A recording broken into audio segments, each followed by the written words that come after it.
Welcome to MGO Bucks. It's a great evening. It's game day eve for both our teams. Just it's interesting. I all we've been seeing so far is that Texas is going to mop the floor with Michigan, and we might have a few reasons why we think that may not be a slam dunk case. But anyway, if you haven't subscribed to MGO Bucks, please go ahead and do so. We're at about 530 subscribes. We're trying to get to 1,000. We'd greatly appreciate it. All your help is greatly appreciated, and we would just definitely love to get to that number. But in any case, Matt, how are you been?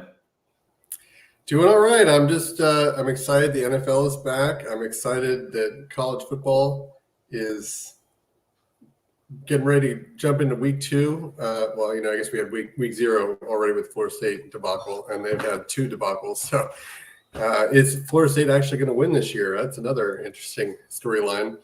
And the funny thing is, being such a crazy Ohio State fan, I'm actively rooting against all the teams that we're recruiting against right now. So this Florida State starting out 0-2 and being terrible has been really good for. Hopefully it will be good for recruiting battles, because we have a lot of guys that were going up against Florida State for in recruiting.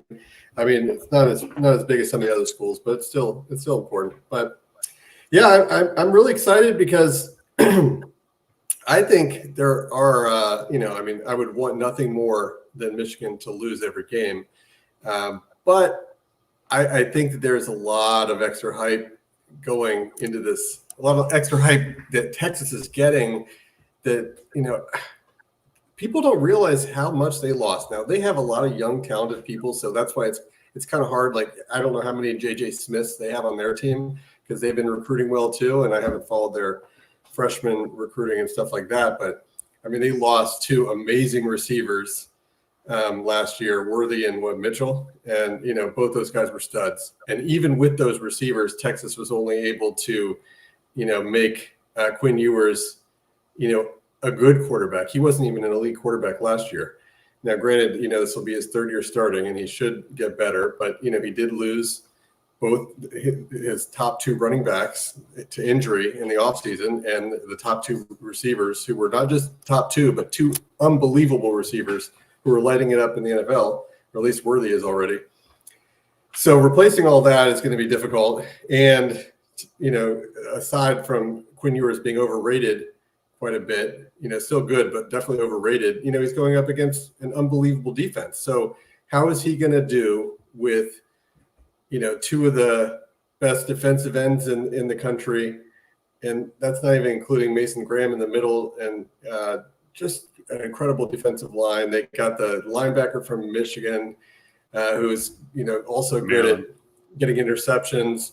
And, then they have Will Johnson, the best corner in America.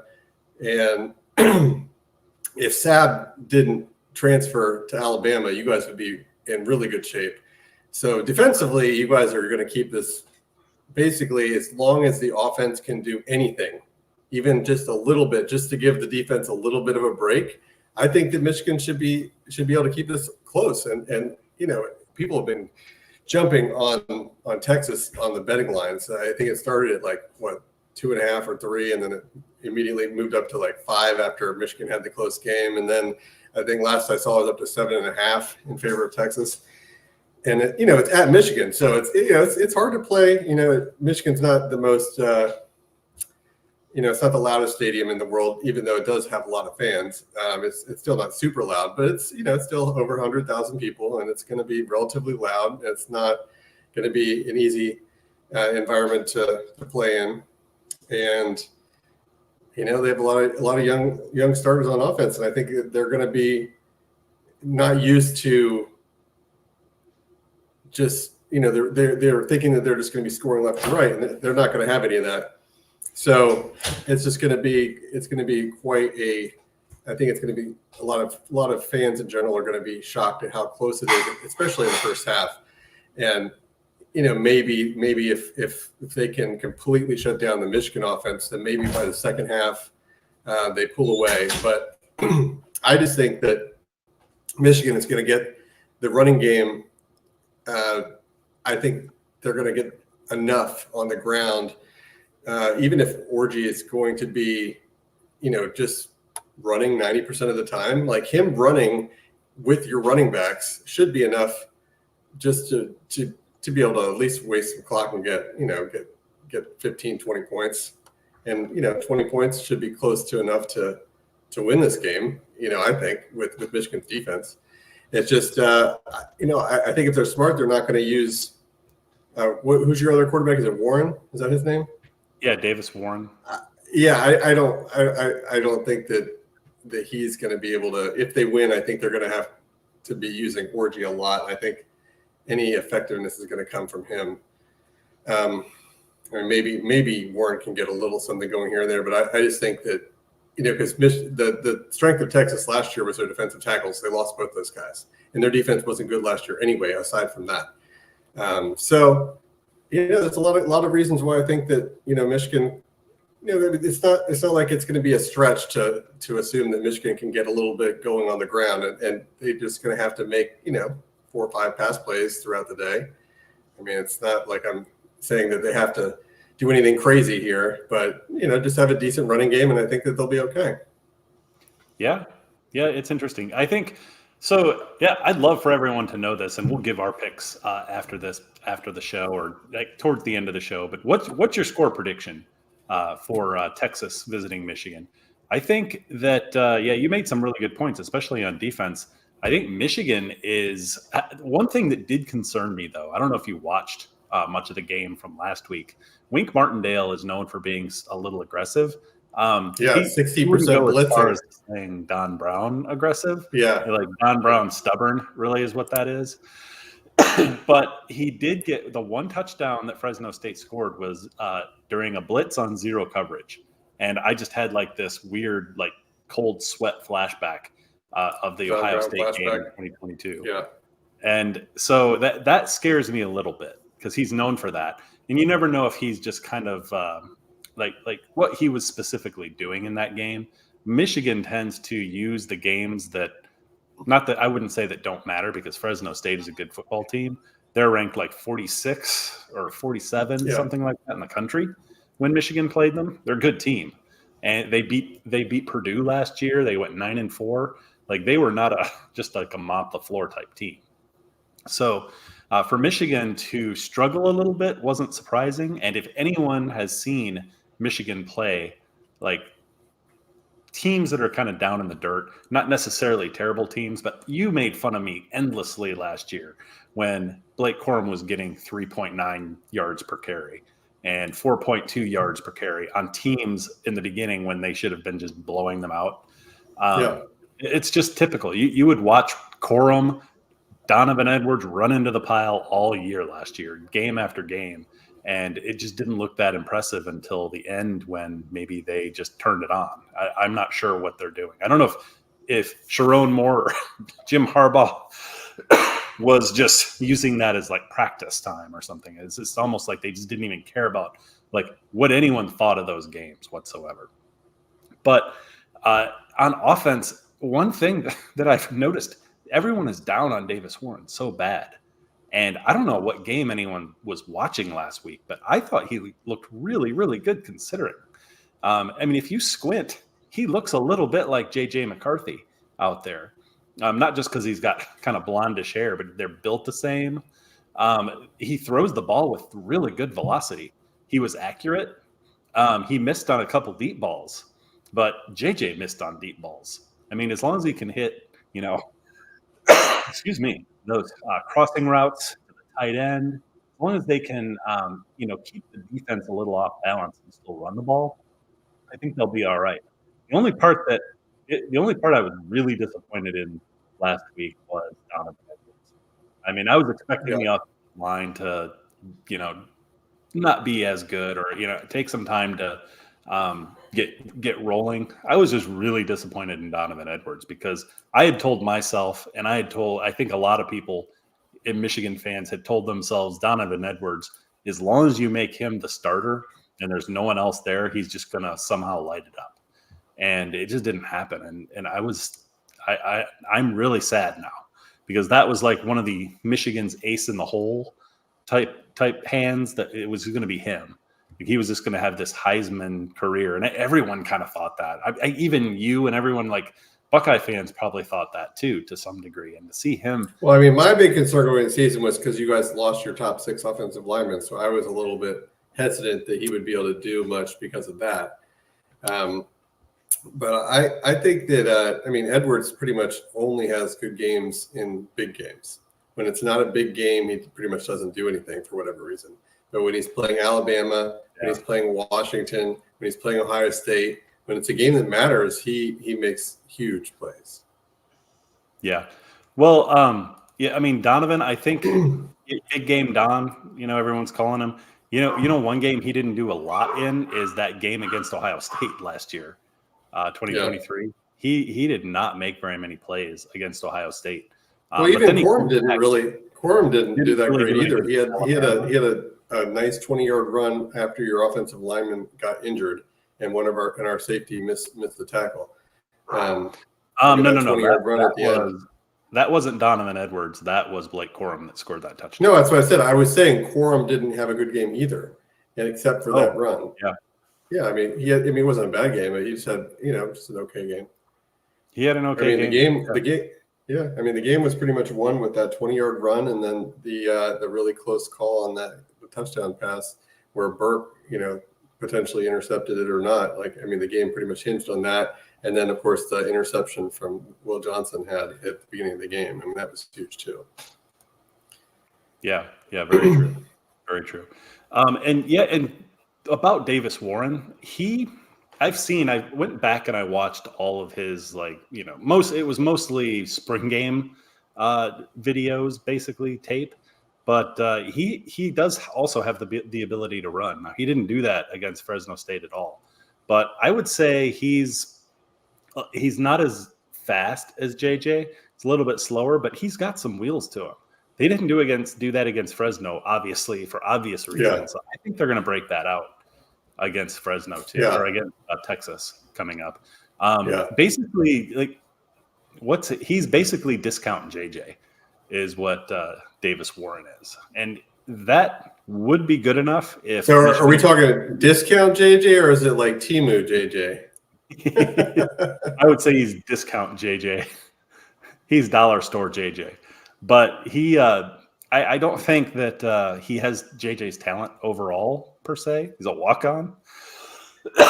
Hasn't started a game in 5 years. Can you imagine that? That was his first game he started in 5 years, was against Fresno State. I think Michigan has a chance tomorrow with the defense. Yeah. And there's a lot of ifs with that. A lot of ifs. Like the defense has to hold up big time. They've got to play the game they did against Washington. If they can do that against Texas, and they held Washington to 13 points, which was absurd. So I don't think they're going to be able to do that to Texas. I don't think. But then the offensive line really has to figure things out. They weren't as bad as everyone said either. They were a little off. They had some missed assignments. There were some times when Davis Warren was pressured, and it's because the offensive line let some guys through. But I'm really hoping that we see some improvements just from game 1 to game 2. So we'll have to see. I'm guessing Michigan's going to kick a lot of field goals because you guys have a good field goal kicker, and that's going to keep you in the game. But the funny thing is, as much as I was talking you guys up, I still think it's going to be a Texas win.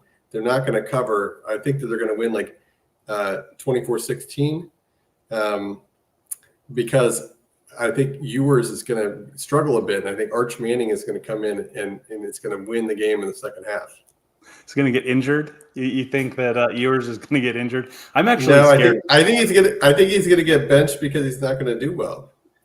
And no. I think, or at least maybe not benched, but I think Arch Manning will come in and bring him back, get the win, get the dub. I am actually a little bit afraid that he's going to get hurt, that Ewers is going to get hurt, and then of course Manning comes out and has some monster. Yeah. And Michigan defense isn't prepared for that.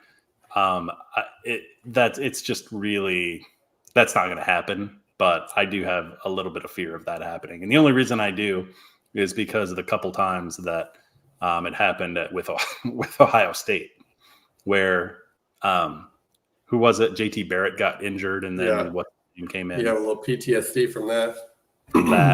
Then was it? Did JT Barrett get hurt again? And then it was who came in? It was 2018, was it, or 17? I can't remember. Who's the poor guy that passed away in a car accident? Haskins. Haskins. Wayne Haskins came in for someone injured too against Michigan and lit it up. So yeah, I do. You're right. I have some PTSD surrounding that. But yeah, what did you think about Mullings? Did you see him run? Yeah, so I wasn't sure how much of that was him versus the fact that it was like towards the end of the fourth quarter, and it was a combination of your offensive line was finally getting some. They were finally, getting into a bit of a rhythm, and then that combined with the defense, just against the smaller teams, they can oftentimes keep up for a half. But you look at, even our game, like ours wasn't really that we were like wearing them down. Our game, we just started making more plays in the second half. Whereas you guys, I felt like it looked like you guys like wore them down. They didn't have the depth to keep up. So, it's one of those things where you neither your running backs did anything until the fourth quarter, right? And then Mullings came in the fourth quarter and was able to get some nice rushing yardage. So I'm not sure if it was just him being better or the defense was just they don't have the depth and they were tired. Yeah, it's possible. That's pretty typical. That's par for the course for Michigan, though. No, you guys always do well in the second half. You wear teams down, and that's how it works. So, but that's why I'm not sure like which running back is going to be better. Yeah, very true. Yeah, and Amos saying that the scariest thing for Michigan is they only had the one true touchdown drive. Yeah, that's true. They had 2 touchdowns, but the one came in when they got it on like the 30-yard line. Fresno's 30-yard was line. a pick six. So, and then the other touchdown was a pick six. So yeah. And the other thing too, Will Johnson had a really bad game until the pick six. He was getting abused, and there's one like the guy really routed him on a would have been touchdown, but the guy dropped it in the end zone, but he beat him, and he did get beat a few other times. I was surprised, like he didn't for just one game, so I'm not like I'm worried or anything, but it kind of reminded me of Chris Gamble, where he has the amazing season in 2002, and then 2003 gets a little overly aggressive and got beat against Wisconsin after a 17-game winning streak. Got beat on an out and up, and then also was a little too aggressive against Michigan that year and got beat on a play too. So he had the All-American year the previous year, and then the next year it comes back, and for whatever reason just wasn't quite the same player. Not that he was bad, but he wasn't the elite level that he was the year before. So I don't know. Maybe Will Johnson will, be worried about getting injured. Just wants to make sure he gets drafted in the top 5, and he takes it easy a little bit. No, sir. No, sir. Do you see Andrew's comment there? Everyone struggled week 1. Look at the OSU game. They were within 7 at the end of the first, which is true. And they were playing. Well, I wouldn't say he struggled when you're only talking about one quarter. A lot. Texas. Clemson and Georgia were 6-6 at halftime. A lot of teams do poorly the first half, but it was Clemson and Georgia. Like Akron was ranked 127th in the country. So Ohio State should have. I think Clemson is pretty garbage team too. I think that Fresno. But they've got a good defense. Fresno is probably better than Clemson this year. Yeah, they probably are. Fresno would probably take them. They might take them down. Very possible. There's a lot of teams. If you look at Florida State, these teams, like I don't know. I think these ACC teams are just a lot of garbage teams. And Miami had one big win, and everyone thinks Miami's amazing because they lit up Florida. Florida might have 2 wins this year, unless DJ Lagway, who is going to be starting now, because Graham Mertz got injured. So Graham Mertz is going to end up with a DUI all of a sudden. Yeah. Like Jim Tressel called up the coach and gave him a little pointer, set up a DUI checkpoint so you can have an excuse to bench your quarterback to put in the new freshman. Oh yeah, Urban. That as soon as that coaching vacancy comes open, the rumors for Urban Meyer are going to have to be like insane, Yeah, especially considering they've got DJ Lagway, superstar yeah, freshman quarterback. That's right yeah, up. That's right up Urban's alley. Is just kind of swoop in on a program like yeah, that. Superstar quarterback waiting in the wings. yeah, yeah. He was going crazy when he was, he was an announcer for a year when Braxton Miller was there, and he's like, "Oh, I would. There's so many awesome things we could do if I had this guy as my quarterback." And then, of course, next year he was at Ohio State. So yeah, maybe he'll come back. Yeah, it's fun. It's funny. So, okay, what was your score for this game? Texas 20, was 4-16. 24-16, Texas does not cover, and Arch Manning comes in and wins it at the end. I like how you're adding in a little prediction there about Arch. Yeah, and I think it's going to be because not that he just gets a winning touchdown. I think it's going to be because Quinn Ewers is not going to do well, and he's going to eventually get benched because they're actually losing to Michigan in the fourth quarter. So That they're would be going to. awesome. I think Manning's going to come back in and tie it and get the winning touchdown. Yeah, funny. See, I think it's at Michigan. That's Yeah, a pretty big plus, and it's 7.5 points right now. I think is what it's the spread for. Oh my gosh, for Texas, that's a lot. Um, yeah, I think that I think the offense is going to figure a few things out. The running game is. yeah, I think everything's going to improve for Michigan over last week. I think it was just the first week they replaced so many people. I I don't know that Michigan can beat Texas outright. I'm saying it's going to be 28-27. Michigan will figure out a way to win. Um, but that's pretty high scoring. You think they're going to get 28? 28 points. Yeah, I do. No I field think goals? that there's, yeah, you're right. You're right. I really You should. guys Let's are say you guys are 27. crazy amounts of field goals. There's going to be a lot. There's going to have like at least 3 or 4. I'll say 27-24. That's actually a good point because they are going to use that field goal kicker. Yeah, That he's dude amazing. transfer came in and nailed 3, like 2 over 50. One was 55 in the very first game. So hopefully that keeps up. But yeah, I say 27-24 Michigan. Okay. And obviously I wouldn't be surprised though. I don't know what to expect exactly from Michigan.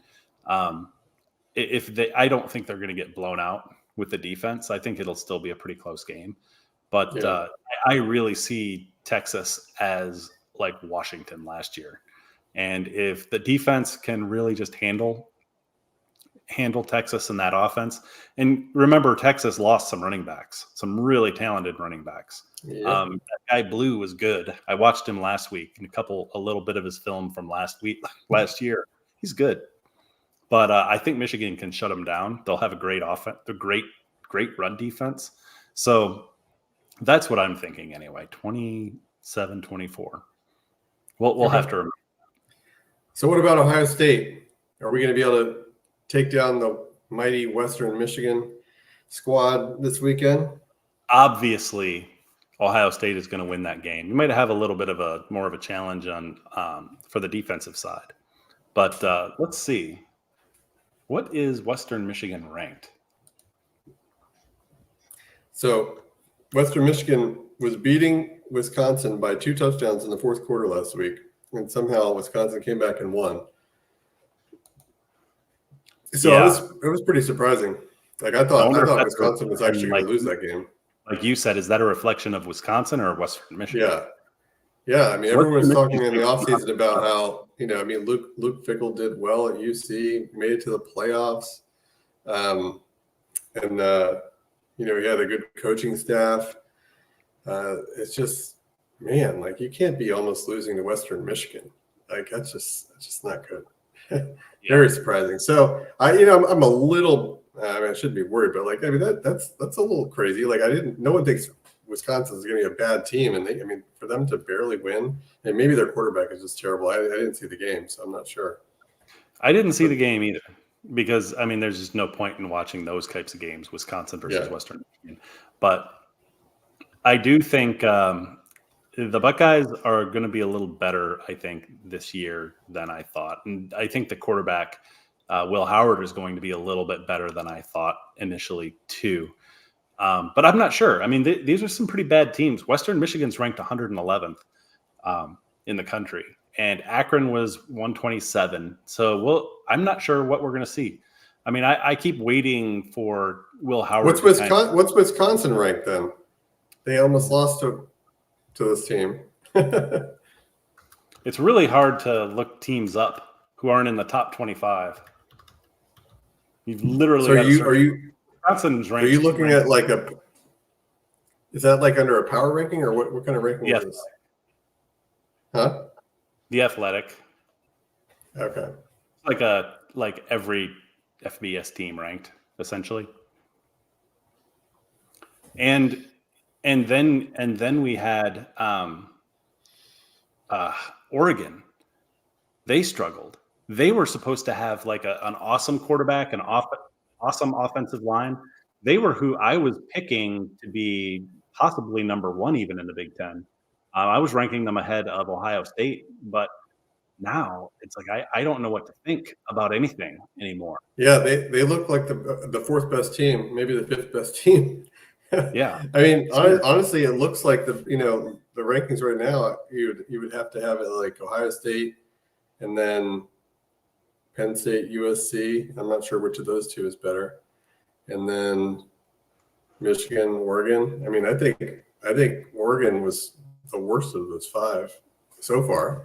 They're missing an offensive lineman too, but apparently their offensive line was just absolute trash, and they weren't able to get anything deep because they just had to live with all these short passes. With such a bad offensive line, they couldn't run it all. They had like 2.5 yards to carry against Idaho FCS team, which is just pathetic. Yeah, it is pathetic. And Michigan has to play USC in game 4. So USC all of a sudden popped up under the radar. That was supposed to be preseason. I didn't think that was a big deal, but your schedule sucks. It does. Your schedule sucks. Texas and USC in game 4. Yeah, and we don't know. Like maybe Washington will somehow, even though they lost like 95% of their starters, like they lost everybody and their coaching staff. But maybe they picked up some good transfers. I don't know. Maybe Washington will be decent. We don't know if they're going to be any good. I mean, they won the first week, but and we know USC will be tough. We know Texas will be tough. We know Ohio State will be tough. You guys don't play Penn State though, right? No, we don't play Penn State. Okay, so that's lucky. Yeah, the 5 losable games that I was looking at in the beginning of the season was Texas, USC, Washington, Oregon, and Ohio State. We don't play Nebraska. Yeah, so Michigan does not play Nebraska. I think Ohio State does, though, right? Yeah, so we play, Oregon, Nebraska, Iowa, Penn State, Michigan. Oh, Iowa coming up here in game 5? Iowa had 40 points. Yeah, somehow Cade McNamara is balling.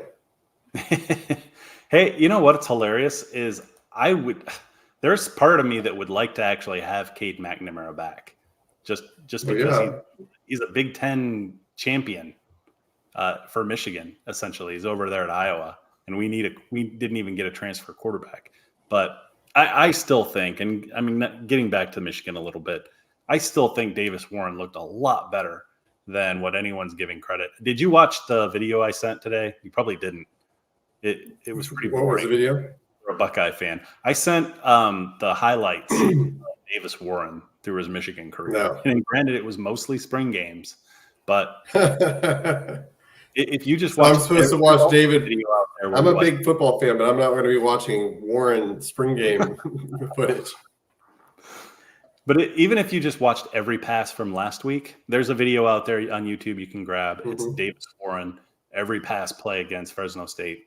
It did not look bad. It looked good. He's got zip on the ball. He's accurate for the most part. He was hitting pretty much everything. I think he was at like 80% completion rate at one point, maybe like halfway through the game. Then they started pressuring him a little bit, and he started pressing a little bit, trying deep balls that didn't work. Then he got down. He still finished with 60%, and they finished strong.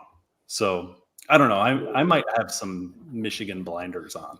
I very well may have some Wolverine blinders on. And it's going to come down crashing real hard tomorrow if Michigan loses. That's for sure, because I'm not used to experiencing that anymore. What time do you guys play tomorrow? Noon. Okay, so you guys play at noon, and ours is not until it's like 7:30. So we have a late one. Big game against Western Michigan. They had an evening game. Ridiculous. Yeah. Ridiculous. But anyway, thanks everyone for joining us. This has been a lot of fun. Matt, I'm not. Well, we didn't give our score prediction for the Ohio State Western Michigan matchup of the ages. I'm not going to even ask for a score prediction for Ohio State and Western Michigan. That's ridiculous. I mean, it's going to be really high on one side, and really low on the other. It's just silly. But I don't know. What do you think the score is going to be? I know it's still important to you. I hope we can get. I didn't check the weather, but I hope we can get something going where we can just get a little bit more efficient. I'd like to get our backups actually in the game in meaningful time, and I want to see Julian Sand in there. So hopefully we can start a little bit quicker than last week. I mean, that was the problem. We started really slow, like just 3 and out to start the game, and the first couple of drives we just looked just a little bit off. So I think we finally got into a groove in the second half on offense and defense. So I'm thinking it's going to be something like 51-7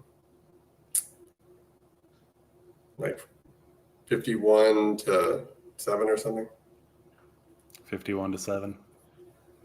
Yeah. Garbage touchdown. No, actually, no, I'll do 51-10. I think that they're going to get a little bit more just because they're really generous. We give them a field goal. I'm generous. 51-10. I'll go 45-14. Buckeyes. Awesome. All right. Anyway, thanks everyone.